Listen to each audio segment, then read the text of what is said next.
कहानी में अब एक नया मोड़ आने वाला है। इंदु और कुशाल की कोशिशें सफल होती दिखाई दे रही है। विवेक अब इंदु के करीब आने लगा है और डोली कुशाल के साथ सुकून महसूस कर रही है।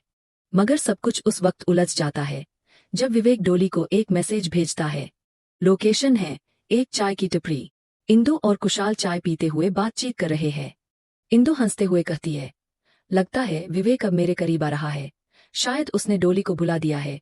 कुशाल चाय की चुस्की लेते हुए जवाब देता है, और डोली भी अब मुझसे खुश है। हमारा रिश्ता अब चाय जितना मजेदार लगने लगा है। इसी बीच इंदु का फोन बजता है। विवेक ने डोली को मैसेज भेजा है, मुझसे एक बार मिलना जरूरी है।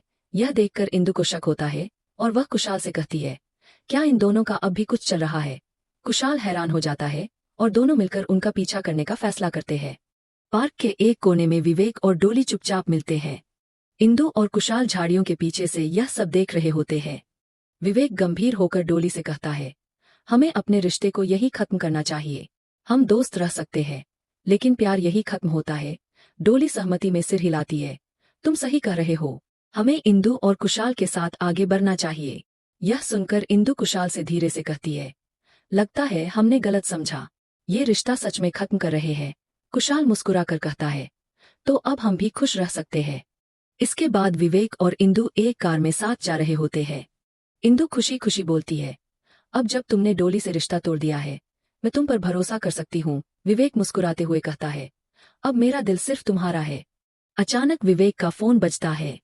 उसका भाई घबराया हुआ कहता है कि उसकी गाड़ी से एक्सीडेंट हो गया है और शायद जान भी जा सकती है। विवेक उससे कहता है, डर मत, गाड़ी छुपा दे और वहां से निकल जा। यह सुनकर इंदु चौंक जाती है और सवाल करती है, ये तुम क्या कर रहे हो विवेक? ये तो गलत है। विवेक बात को टालने की कोशिश करता है। इंदु कुशाल के ऑफिस जाती है और उसे सब कुछ बताती है। कुशाल गंभीरता से कहता है, अगर ये सच है तो विवेक को इसका जवाब देना होगा। इंदु चिंतित होकर पूछती है, क्या एक बार फिर हमारा भरोसा टूटेगा? कुशाल हल्के मजाक में कहता है, टेंशन मत लो, मैं सब कुछ सामने ला दूंगा। एपिसोड के अंत में कहानी वही रुक जाती है। विवेक के भाई के एक्सीडेंट की सच्चाई क्या है? क्या ये सिर्फ एक हादसा है या कोई गहरा राज छुपा है? और सबसे बड़ा सवाल, क्या इंदु और कुशाल का भरोसा इस बार टिक पाएगा?